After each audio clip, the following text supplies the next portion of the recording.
உங்கள் ஜாய் டிவியில் திங்கள் முதல் சனி வரை இரவு 10 மணி முதல் 10:30 மணி வரையும் மற்றும் ஒவ்வொரு வெள்ளியும் மாலை 8:30 மணி முதல் 9:30 மணி வரை. செங்கடல் இருந்தாலும் வைப்பண்டா ஒரு ஸ்டெப்பு முன்னாடி, எரிகோ வந்தாலும் வைப்பண்டா ஒரு ஸ்டெப்பு முன்னாடி, யோர்தான் வந்தாலும் வைப்பண்டா ஒரு ஸ்டெப்பு முன்னாடி, கோலியாத்து வந்தாலும் வைப்பண்டா ஒரு ஸ்டெப்பு முன்னாடி, பின்னாடி மட்டும் வச்சிட மாட்டேன். ரிவைவல் நைட் என்ற நிகழ்ச்சியின் மூலமாக தீர்க்க தரிசன செய்திகளை சகோதரர் பீட்டர் எல்விஸ் பிரசங்கிப்பார் மற்றும் சகோதரி அனிதா பீட்டர் அவர்கள் துதி ஆராதனை ஏறெடுப்பார்கள்.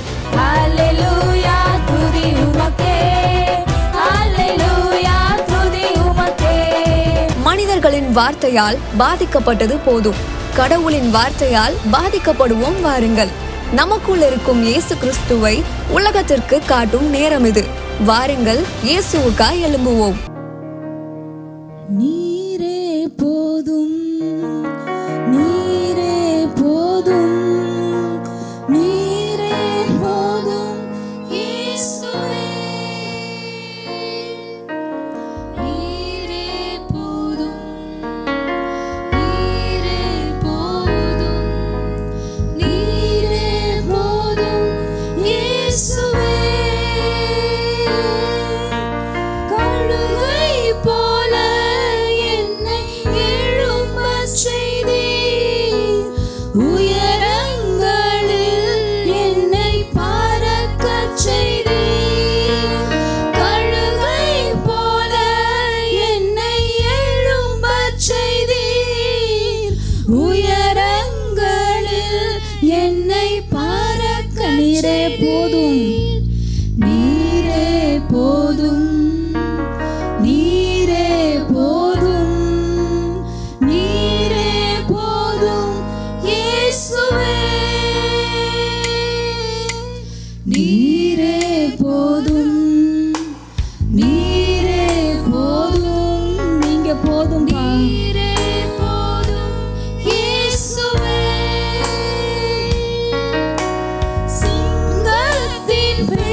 பலன் உங்களுக்குள்ளதா இருக்கு.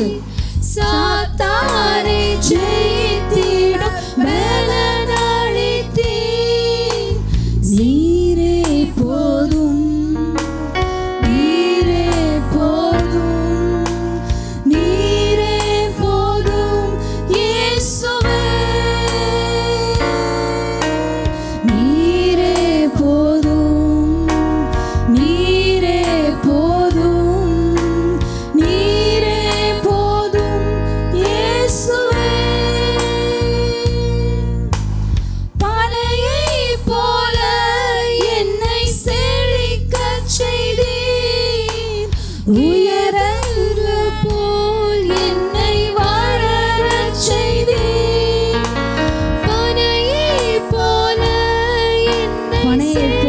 செழிக்கிறவர்கள், நம்ம கேதுரு போல வளர்கிறவர்கள் போல் என்னை வாழறச் செய்தீர்.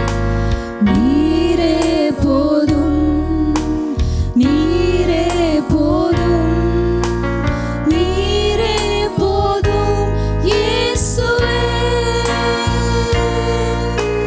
நீரே போதும், நீரே போதும்,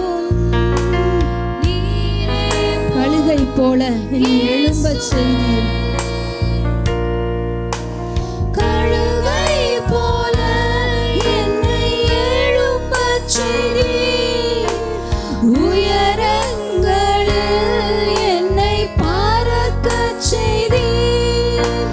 கழுகை போல, நம்ம எல்லாருமே கழுகை போல எழும்ப வேண்டியவர்கள்.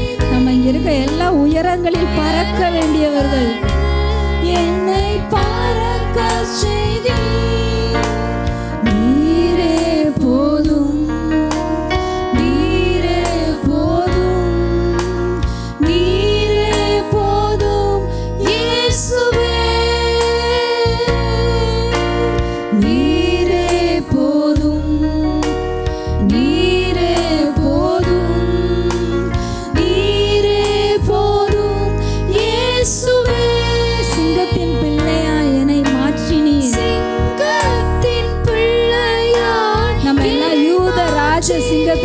பிள்ளைங்க. சாத்தானை ஜெயித்திடும் பலனளித்தீர்.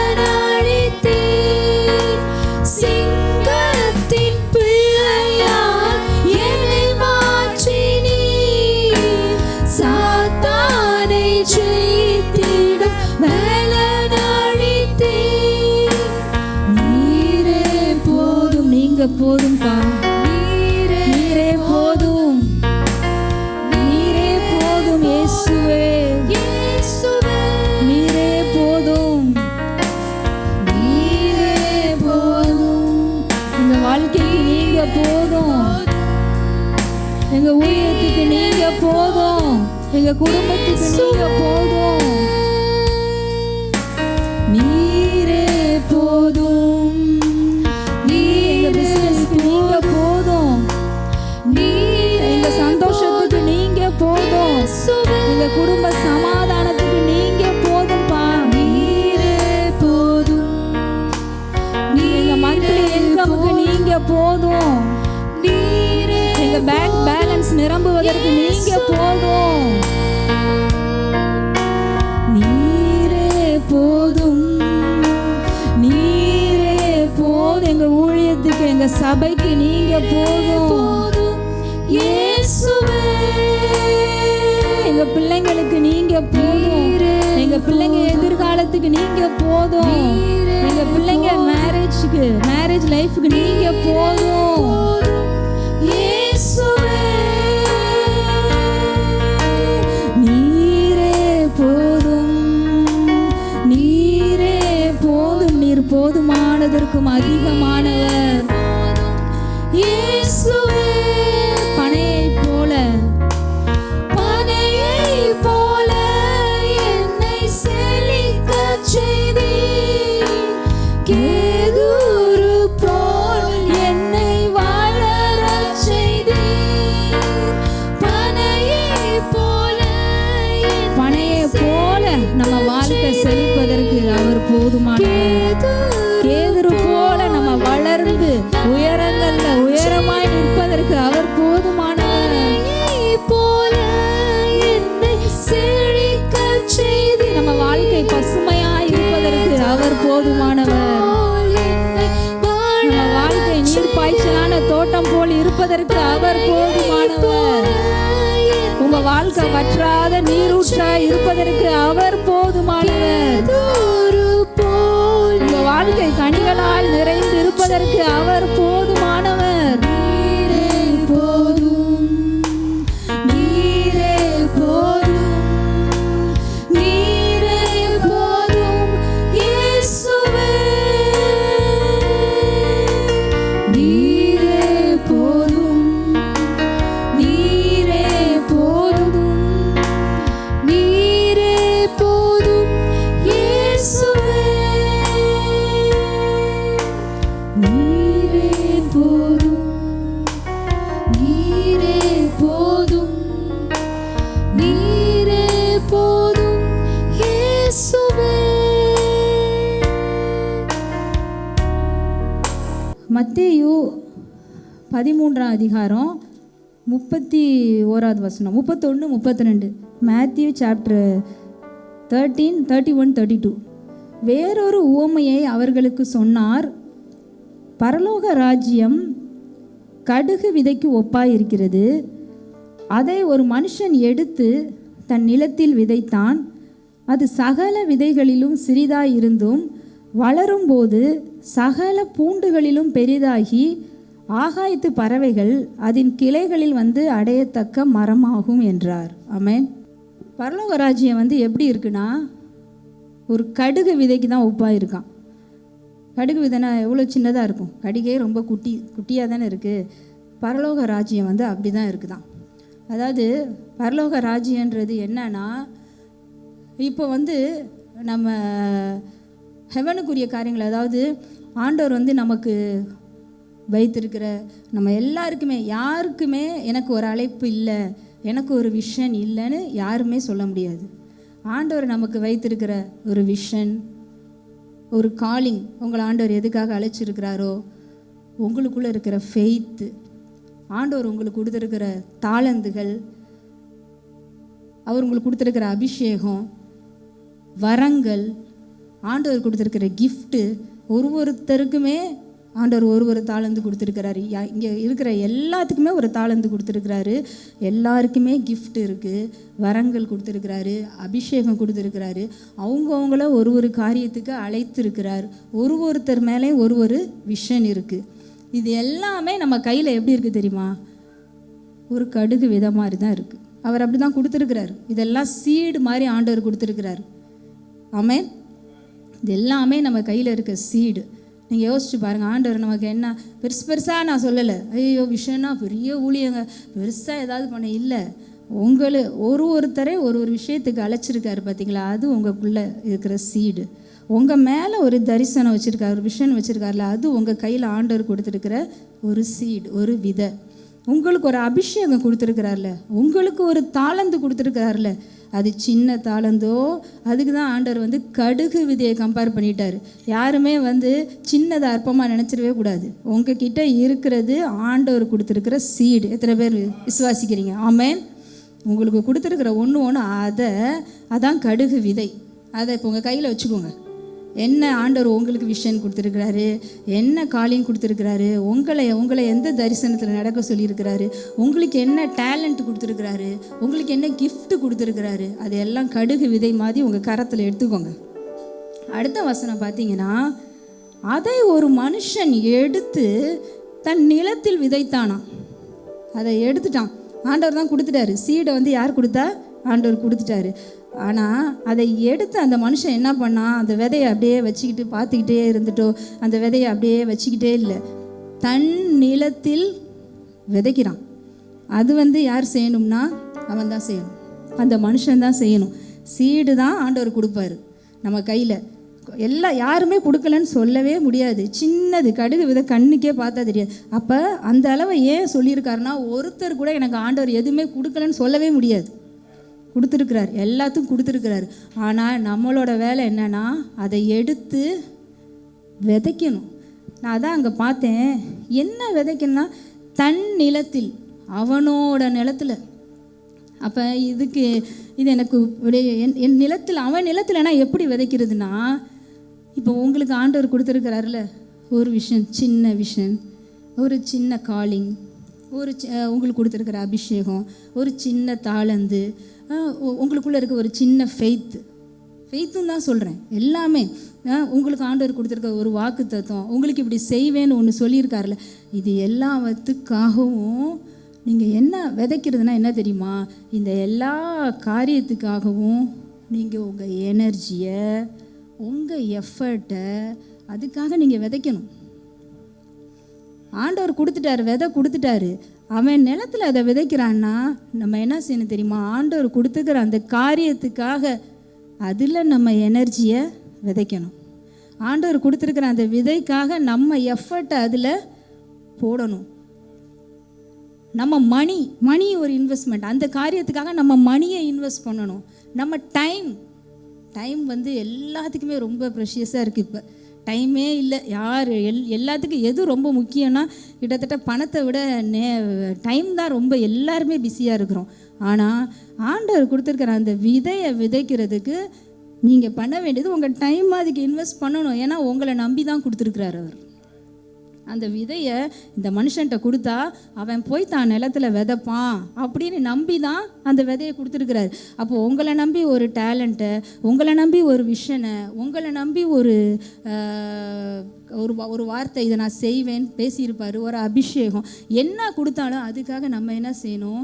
அதுக்காக உங்களுடைய எனர்ஜியை ஸ்பெண்ட் பண்ணணும், உங்களுடைய டைமை ஸ்பெண்ட் பண்ணணும், உங்களுடைய எஃபர்ட் அதில் போடணும், உங்களுடைய மணியை ஸ்பெண்ட் பண்ணணும். இதுதான் விதைக்கிறது.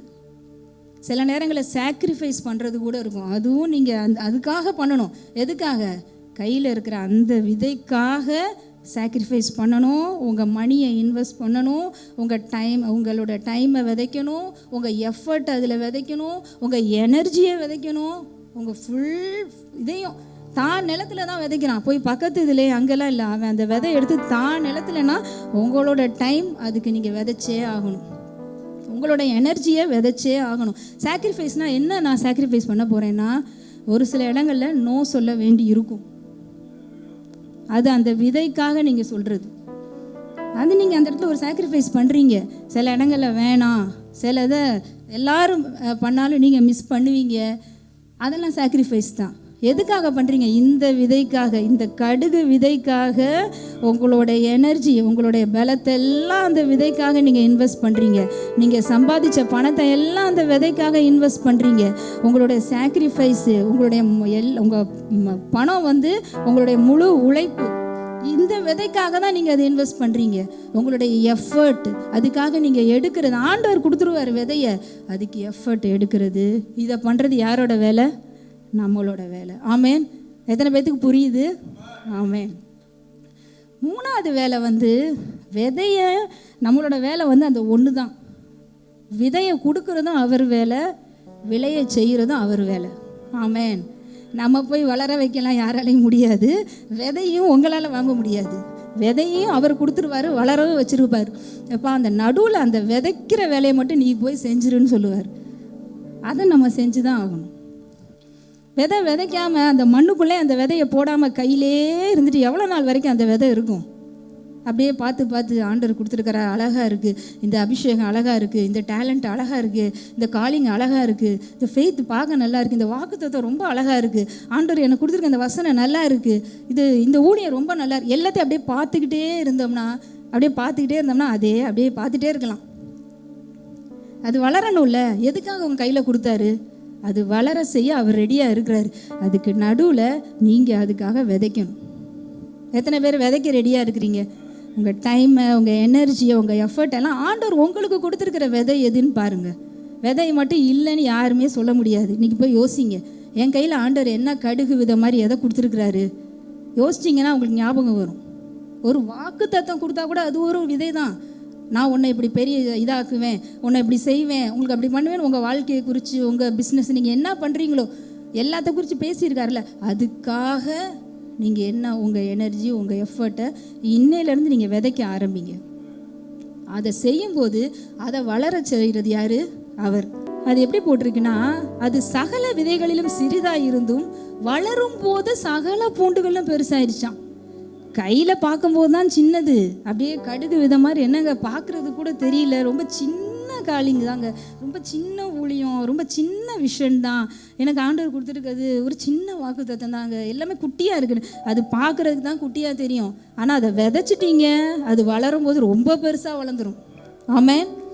வளரும் போது ரொம்ப பெருசாயிரும். நீங்களே நினச்சிருக்க மாட்டீங்க, என்னடா விதையை பார்க்கும்போது என்னமோ நினச்சி நம்ம பண்ணணும், விதைச்சோம், அதுக்கு எஃபர்ட் எல்லாம் போட்டோம். ஆனால் வளரும் போது சகல பூண்டுகளிலும் பெரிதாகியாம். எல்லாத்த விட பெருசாயிருச்சு. எல்லாத்த விட குட்டியாக இருக்குன்னு தானே நீங்கள் நினச்சிங்க. அது வளரும் போது எல்லாத்த விட பெருசாயிருச்சு. ஆமேன். ஏன்னா அந்த விதைக்குள்ளே என்ன இருக்குன்னா, அது பெருசாக வளர்றதுக்குரிய அந்த ஆற்றல், அந்த பொட்டன்ஷியல் அதுக்குள்ளே இருக்குது. அந்த பொட்டன்ஷியல் ஆண்டவர் வச்சுருக்கிறார். உங்கள்கிட்ட விதையை கொடுக்கும் போதே அந்த விதை வளர்வதற்குரிய பொட்டன்ஷியலோடு தான் கொடுத்துருக்குறாரு. எப்பா நீங்கள் விதைக்க மட்டும் செஞ்சிட்டீங்க, அந்த விதைக்குள்ளேருந்து வர்ற அந்த பொட்டன்ஷியலை நீங்கள் பார்ப்பீங்க. ஏன்னா அது பெருசாக வளர்றதுக்குரிய பொட்டன்ஷியல் அதுக்குள்ளே இருக்குது. அது ரெடியாக இருக்குது. எப்படா நம்மளை விதைக்க மாட்டாங்க, நமக்காக செய்ய மாட்டாங்களான்னு விதைச்சிட்டா அது வளர்ந்து தான் ஆகும். அது வளரும் போது நீங்கள் அதோட பொட்டன்ஷியல், அதுக்கு எவ்வளோ ஆற்றல் இருக்குதுன்னு பார்ப்பீங்க. எப்போ அதோட இதை வளர்ச்சி எப்போ பார்ப்போன்னா, அது பெருசாக ஆக ஆக அது நீங்கள் வளர்ந்து வரும்போது, ஆண்டவர் இதுக்குள்ளே இவ்வளோ இதை வச்சாரா, இந்த காலிங்கில் இவ்வளோ வச்சுருந்தாரா, நமக்கு கொடுத்துரு இந்த சின்ன விஷயம்ல இவ்வளோ பெருசாக வளர்றது, இவ்வளோ காரியங்கள், பெரிய காரியத்தை ஆண்டவர் வச்சிருக்கிறாரான்னு அது வளரும்போது நம்ம பார்ப்போம். ஆமேன். ஆகாயத்து பறவைகள் அதன் கிளைகளில் வந்து அமருமா. அதாவது இப்போ விதையா வச்சுக்கிட்டே இருக்கிறீங்கல்ல, அந்த விதையை வந்து எத்தனை பறவை சாப்பிட முடியும்? பறவைகள் சாப்பிடும்ல, பேர்ட்ஸ்லாம் வந்து சீடை சாப்பிடும். 1-2 பறவை வேணால் சாப்பிட்டு போகும் கையில் இருக்கிறத. ஆனால் அது வந்து ஆண்டவர் அந்த பர்பஸ்க்காக விதையை கொடுக்கல. விதையாகவே வச்சு சும்மா ஒரு 4-5 பேர்ட்ஸுக்கு நான் போட்டேன் அந்த விதையை இல்லை, அதுக்காக இல்லை. அது பெருசாக வளர்ந்து அநேக ஆகாயத்து பறவைகள் அதன் மேலே வந்து உட்காருமா. ஆமேன். ஆண்டவருடைய நோக்கம் அதுதான். உங்களுடைய விஷன் வந்து குட்டியாக உங்களுடைய காலிங்க உங்கள் மேலே இருக்கிற டேலண்ட் எல்லாம் சும்மா கொஞ்சம் இதுக்கு ஆண்டவர் வைக்கலை. நீங்கள் அதை விதைச்சி அது பெருசாகும்போது நீங்கள் யாரையும் கூப்பிடவே தேவையில்லை. அப்படியே மரம் பெருசாக பிரான்ச்சஸ்லாம் விட்டு வளர்ந்து நிற்கும் போது எல்லா பறவை நீங்கள் வாங்க இதில் வந்து உட்காருங்க, நீங்கள் வந்து உட்காருங்கன்னு யாராவது கூப்பிடுவாங்களா? அந்த பறவைகள் பறந்துக்கிட்டே இருக்கும். விதையாக இருக்கிற வரைக்கும், குட்டியாக இருக்கிற வரைக்கும் அதுக்கு தெரியாது. பெருசாக வளர்ந்துருச்சுன்னா நம்ம சொல்லவே தேவையில்லை. அது பார்க்கும், என்னடா இந்த மரம் இவ்வளோ பிரான்ச்சஸ் விட்டு இவ்வளோ நல்லா பசுமையாக, இந்த மரத்தில் போனால் நமக்கு கூடு கட்டிடலாம் போலையே, இந்த மரத்தில் போனால் நமக்கு ஃபுட்டு கிடைக்கும் போலையே, இந்த மரத்தில் போனால் நமக்கு சாப்பிட்றதுக்கெலாம் பழம் கிடைக்கும், இந்த மரத்தில் நமக்கு ஒரு வாழ்வு இருக்குது, இந்த மரத்தில் நமக்கு ஒரு ஜீவன், இதில் போகலான்னு சொல்லி அந்த பறவைகள் வந்து அமருமா. ஆமென். ஆண்டவர் அப்படி தான் வச்சுருக்கிறார். நமக்குள்ளே இருக்கிற அந்த சீடு சும்மா இல்லை. இன்றைக்கி நீங்கள் சீடாக பார்க்குறத இது பெருசாக வளரும். கிளைகள்லாம் நிறையா கிளைகள் வந்து பெரிய மரமாகும். ஆகாயத்து பறவைகள் எல்லாம் வந்து அடையத்தக்க மரமாகும். விசுவாசிக்கிறீங்களா? உங்கள் கையில் இருக்கிறத சின்னதாக பார்க்க மாட்டீங்கல்ல, அது கடுகு விதம் தான் அவரே சொல்லிட்டாரு. இன்றைக்கி அந்த விதைகள்லாம் எடுத்து, ஒருவேளை இதுவரைக்கும் அந்த விதைக்காக அந்த விதையை நீங்கள் விதைக்காமல் வச்சுருந்தா கூட பரவாயில்ல, இனிமேல் விதைக்க ஆரம்பிங்க. அந்த விதைக்காக ஆண்டவர் கொடுத்துருக்கிற ஒரு சின்ன காரியமாக இருந்தாலும் சரி, அதுக்காக அது வளரப்போகுது, அது பெருசாக போகுது. அது உங்களுக்கு மட்டும் கிடையாது, பெரிய மரமானால் உங்களுக்கு மட்டும் யூஸ் இல்லை, அது பல பேருக்கு ஆண்டவர் யூஸாக வச்சுருக்கிறார். பல பேர் வரப்போகிறாங்க. இங்கே போனால் தான் இவங்கக்கிட்ட தான் ஒன்று டிஃப்ரென்ஸ் தெரியுதே, இவங்கக்கிட்ட ஒரு பிளெஸ்ஸிங் இருக்கே, இவங்கக்கிட்ட போனால் தான் நமக்கே வாழ்வு, இவங்கக்கிட்ட போனால் தான் நமக்கே ஜீவன் கிடைக்கும் போல, இந்த இடத்துக்கு வாங்கன்னு சொல்லி எல்லா பறவைகளும் வந்து இங்கே தான் தஞ்சம் ஆயிரும். அது அடைக்கலமாக வந்து தான் ஆகும். அதுக்காக நம்ம போய் எதுவுமே பண்ண வேணாம். மரம் வளர்ந்துட்டா போதும். ஒரே ஒரு விஷயம், மரம் மட்டும் நல்லா வளர்ந்து நல்லா கனிகள் நிரம்பி நல்லா பிரான்ச்சஸ் வந்து பெரிய மரமாயிட்டா பறவைங்கள் எல்லாம் ஆட்டோமேட்டிக்காக அட்ராக்ட் ஆயிரும். ஆண்டவர் வந்து பரலோக ராஜ்யத்தை அப்படி தான் சொல்கிறார். அதுதான் பரலோக ராஜ்யம் கடுகு விதைக்கு ஒப்பாக இருக்கிறது. அப்படின்னா நீங்கள் விதைச்சி செய்யும்போது அநேகர் தேவனுடைய ராஜ்யத்துக்குள்ளே வருவாங்க, ஆட்டோமேட்டிக்காக வருவாங்க. கிங்டம் ஆஃப் காட்குள்ளே நிறைய பேர் வருவாங்க. கிங்டம் ஆஃப் காடு, தேவனுடைய ராஜ்யம் வளரும், வளர்ந்து பெருகும், விருத்தி அடையும், கிளைகள் வரும், கனிகள் வரும். அது அப்படியே எல்லா பறவைகள் வந்து கூடு கட்டும். நிறைய பறவைகள் அதில் வந்து தங்கி இருக்கும், ஆசீர்வாதங்களை பெற்றுக்கொள்ளும். அதுக்கு ஒரே ஒரு வேலை, அதுக்கு ஆண்டவர் கொடுத்துருக்கிறது உங்கள் கையில் சின்ன சீடு தான். அதுக்கு நீங்கள் விதைச்சே ஆகணும். விதைச்சாதான் தேவனுடைய ராஜ்யமே பெருசாக வளரும். ஆமென். இனிமேல் யாருமே குட்டியாக இருக்குன்னு நினைக்காதீங்க, பெரிய மரமாக போகுது. அந்த சின்ன சீடு தான் பெரிய மரமாக போகுது. அதுக்காக உங்கள் எனர்ஜி, எஃபர்ட்டு, மணி, உங்களோட சாக்ரிஃபைஸ், உங்களுடைய எல்லாவற்றையும், ஃபெய்த்து கூட சின்ன ஃபெய்த்தாக இருக்குது பார்த்தீங்களா, அந்த ஃபெய்த்துக்காக நீங்கள் எடுக்கிற ஆக்ஷன் இருக்குல்ல, அதுவும் விதைக்கிறது. அந்த கிரியை, ஒரு ஆக்ஷன் எடுக்கிறீங்கல்ல, அது ஒரு விதைச்சிடுறீங்க. அதுக்கப்புறம் அதில் வர பலன் வந்து மரமாக வளர்ந்து நிற்கும். அது நிறையா பேரை கொண்டு வரும். அப்படி தான் தேவனுடைய ராஜ்யம் வளரும். அப்படி தான் நிறையா பேர் ஆண்டவர் ராஜ்யத்துக்குள்ளே வர முடியும். மத்தேயு 5:13 கூட ஆண்டவர் என்ன சொல்லியிருக்காருன்னா, நீங்கள் பூமிக்கு உப்பாய் இருக்கிறீர்கள், உப்பானது சாரமற்று போனால் எதினால் சாரமாக்கப்படும்? வெளியே கொட்டப்படுவதற்கும் மனுஷரால் மிதிக்கப்படுவதற்குமே ஒழிய வேறொன்றுக்கும் உதவாது. பூமிக்கு நம்மளை எப்படி வச்சிருக்கிறாரு? உப்பா வச்சிருக்கிறாரு. உப்பு வந்து அப்படியே, உப்பு என்ன ரொம்ப பெரிய பொருளா? வீட்டில் பெரிய பெரிய பொருள்லாம் நம்ம கிச்சனில் இருக்குது. உப்பு வந்து என்ன, ரொம்ப குட்டி குட்டி தானே உப்பு. அந்த உப்பு மாதிரி தான் நம்மளை பூமிக்கு வச்சுருக்கிறாரு. ஆனால் நம்ம வேலை என்ன தெரியுமா? சாரம் ஏற்றி இருக்கணும் அந்த உப்பு. அதுதான் முக்கியம். அந்த உப்பு எப்படி இருக்கணும்? சாரம் ஏற்றப்பட்டு இருக்கணும். எப்படி சாரம் ஏற முடியும்? நம்ம ஆண்டவர் சமூகத்தில் நம்ம போடுற நம்ம எவ்வளோ வேர்ட் ஆஃப் காடால் நிரம்புகிறோமோ, எவ்வளோ ஆண்டவர் பிரசன்னத்தில் உட்காடுறோமோ, எவ்வளோ அவரோட அபிஷேகத்தால் நிரம்புகிறோமோ, நம்மளை சாரம் ஏற்றிக்கிட்டே இருக்கணும். ஏற ஏற அந்த உப்பு வந்து நல்ல சாரமாயிரும். சாரம் ஆயிடுச்சுன்னா நிறைய ஃபுட்டு இருக்குது, எதுலேயுமே டேஸ்ட்டே இருக்காது. ஏன்னா உப்பு மட்டும் கலக்காமல் எல்லாமே இருக்குது. ஆனால் சுவை நிறைய விதவிதமாக நிறைய ஃபுட்டுங்கள் இருக்குது இந்த உலகத்தில். அப்படி தான் இருக்குது. பார்க்க கலர்ஃபுல்லாக, ரொம்ப அட்ராக்டிவாக, ரொம்ப டெக்கரேட் பண்ணி அழகழகாக இருக்குது. ஆனால் எதுலேயும் உப்பு மட்டும் இல்லை. சாப்பிட முடியுமா?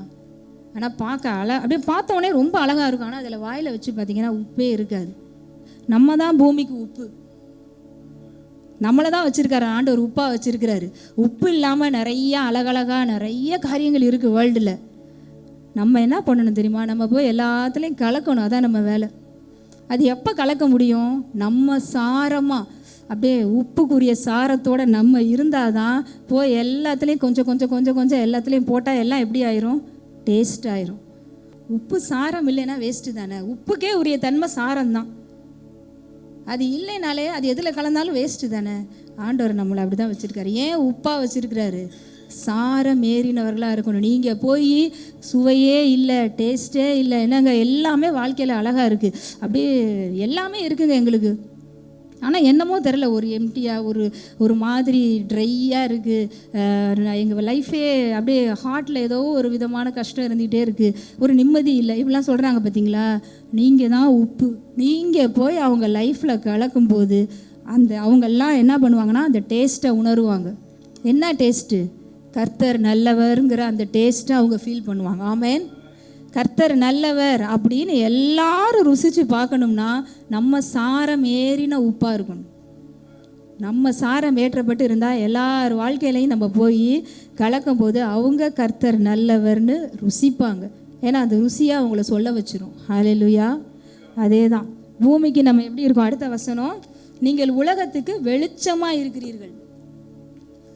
வெளிச்சத்தை மட்டும், பிரைட்னஸ், நம்மகிட்ட இருக்க வெளிச்சம் ஒரு நாளும் இருளாகாதபடிக்கு நம்ம எச்சரிக்கையார். எங்கேயுமே நம்ம வாழ்க்கையில் இருளுக்கு இடமே கிடையாது. எவ்வளோ, ஏன்னா நம்மளாம் நீதிமான்களுடைய பாதை எப்படி இருக்குமா? நடுப்பகல் வரைக்கும் அதிகமாய் பிரகாசிக்கிற சூரிய பிரகாசம். அப்போ நீங்கள் உங்கள் பிரைட்னஸை மட்டும் வச்சுக்கிட்டே இருக்கும்போது இருள், அது கொஞ்சம் இருளோ இருளே நிறைந்த இடமோ, நீங்கள் அங்கே போனீங்கன்னா லைட்டு தான். அப்படி தான் ஆண்டவர் வச்சுருக்காரு. வேர்ல்டில் இருட்டு தான் இருக்கும், வேர்ல்டில் ருசி இருக்காது, வேர்ல்டில் அவங்களுக்கு ஜீவன் கிடையாது. ஆனால் நீங்கள் அவங்களுக்கு உப்பாக இருக்கும்போது, சாரமேற்றின உப்பாக இருக்கும்போது அவங்க வாழ்க்கையில் ருசி வரும். நீங்கள் வெளிச்சமாக இருக்கும்போது இருளாக இருக்க அவங்க வாழ்க்கையில் வெளிச்சம் வரும். ஆண்டவர் நம்மளை தான் சாரம் ஏற்ற சொல்கிறார்.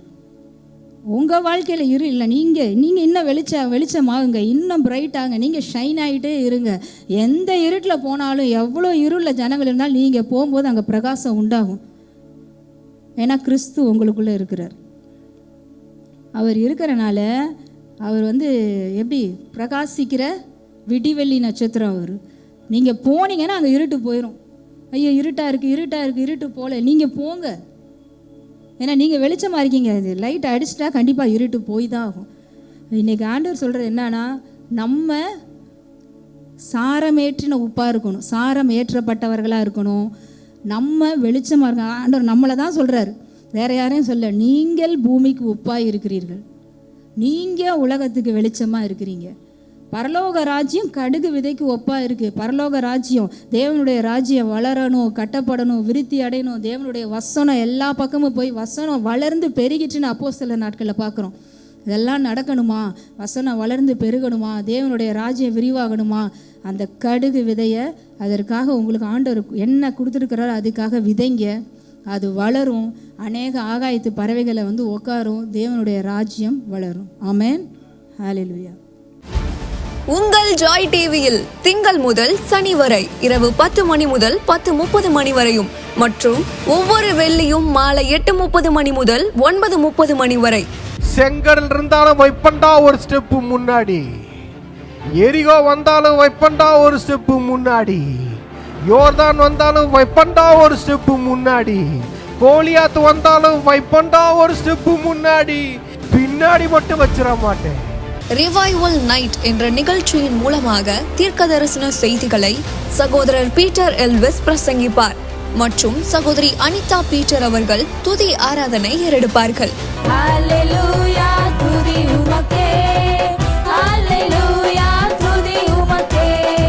மனிதர்களின் வார்த்தையால் பாதிக்கப்பட்டது போதும், கடவுளின் வார்த்தையால் பாதிக்கப்படுவோம் வாருங்கள். நமக்குள் இருக்கும் இயேசு கிறிஸ்துவை உலகத்திற்கு காட்டும் நேரம் இது. வாருங்கள் இயேசுவுக்காய் எழும்புவோம்.